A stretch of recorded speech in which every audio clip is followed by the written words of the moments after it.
The last empire we're going to talk about is the Soviet Union, which was founded in 1922 and lasted to 1991. It was founded out of an outcry and bitter hatred of the Tsarist regime and the crumbling Russian Empire. Like, for instance, it was because one thing, World War I, they were in World War I, but they were getting defeated just more and more. They were not winning against Austria-Hungary and Germany. They were being defeated. It was defeat after defeat. The nation was already in turmoil before the war and during the war.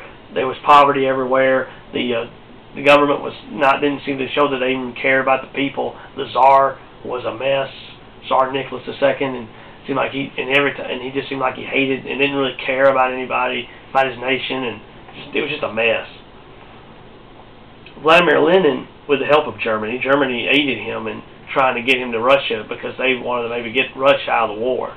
So they aided him in coming to Russia, and he started speaking in rallies and rallying the people for a new government regime that would give them all a better life. That's what they all thought. That's what all of them go for when they try to take over a government and try to tell them that if we get in power, we'll make everything better. And again, like always, everybody, the idiots, believe it. He was trying to set up a Marxist country, a socialist nation, and eventually he had the Red Army set up, and the Bolsheviks took control by defeating the White Army and overthrowing the provisional government after World War I.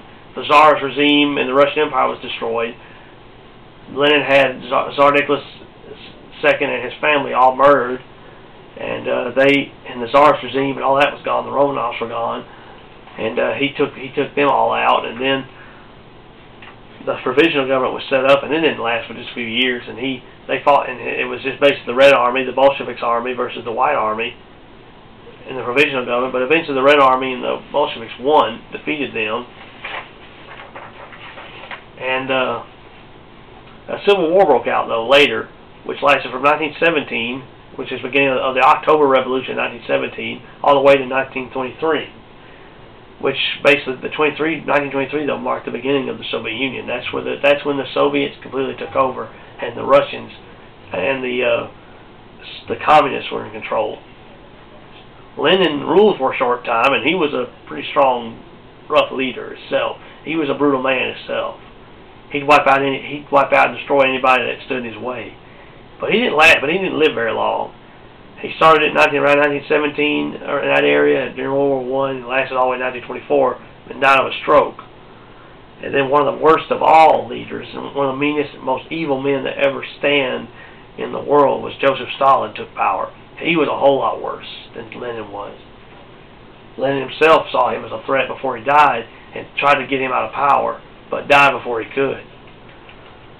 He had many of his former associates, former Bolsheviks, many of his Bolshevik friends that had helped bring the Soviet Union into power.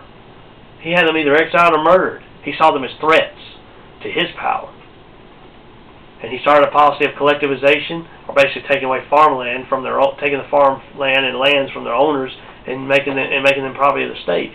In the Soviet realm and socialist regimes, in socialism, nobody is allowed to own property. Property belongs to the state, not people. Nobody can own property.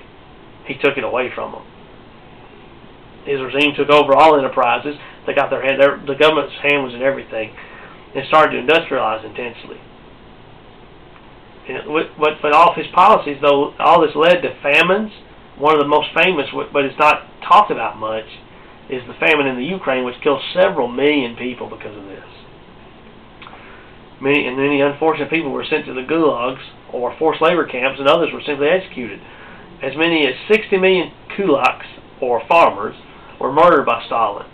Stalin also instigated the Great Purge of the old Bolsheviks, whom he saw as a threat. He killed many of his own colleagues, including one that maybe people have heard of a lot, as Trotsky, Leon Trotsky. He had him killed too. Many of the old Bolsheviks that helped bring the Soviet Union power were murdered. Farmers were murdered. Any person he saw as a threat. Anybody that stood against him in any way, or even thought they were, he'd kill them. He'd have them murdered, or exiled, or put in forced labor camps where they would just be killed because of the labor. The Soviet Union built up its power throughout the 1930s. But it didn't become a real power until World War II, when it built up its military-industrial might. And by the end of World War II, the Soviet Union emerged as one of only two superpowers on Earth. And and World War II was a real great thing for them. At the end, they gained Poland, Czechoslovakia, Romania, Hungary, Bulgaria, and Yugoslavia, and Albania. They lost Yugoslavia in 1948, and they lost Albania in 1960. All thanks to the war. And that by the end of World War II, when they gained all that ground, that was their largest extent on their own nation. That would be their largest extent. And their power was pretty strong throughout that time and throughout the Cold War era. But their economy, government, and their infrastructure started to slowly fall. All throughout, pretty much started to fall by the 1960s. But they were still a pretty powerful nation all throughout the whole war. But by the 1980s, it would become irreparable. There was no really way to fix it. By the 1980s, late 1980s, many of the Soviet republics decided that they wanted to secede from the USSR, and some began to. In 1989, the Soviets pulled out of Afghanistan, which they'd been fighting. They invaded, I think, in 1979, and after 10 years of fighting there, they had not been able to conquer Afghanistan.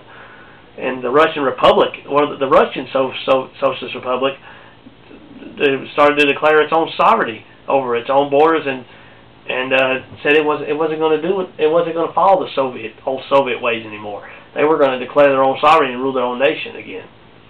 So the Russian Republic. And then the Berlin Wall started to come down, and West and East Germany were coming closer to reunification, and were breaking off from the Soviet Union.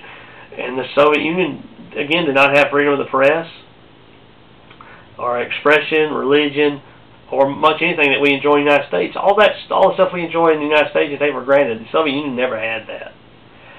Except they didn't have any of this freedom much until Gorbachev set up some in the 1980s. During his time, he set up some of it and tried to give people more freedom. And basically, his one thing was he was trying to rescue the Soviet Union in a way. He was trying to set them up different and trying to rescue them and trying to give people this freedom and trying to rescue them and make them a better nation. But by that time, there was nothing you could do. The Soviet Union was about to fall. There was really no hope for the Soviet Union by that time. God's, like with these other two empires I mentioned, and the Soviet Union, God's purpose for them had come and gone. He was finished with them. They accomplished what He wanted. He was about to bring them down.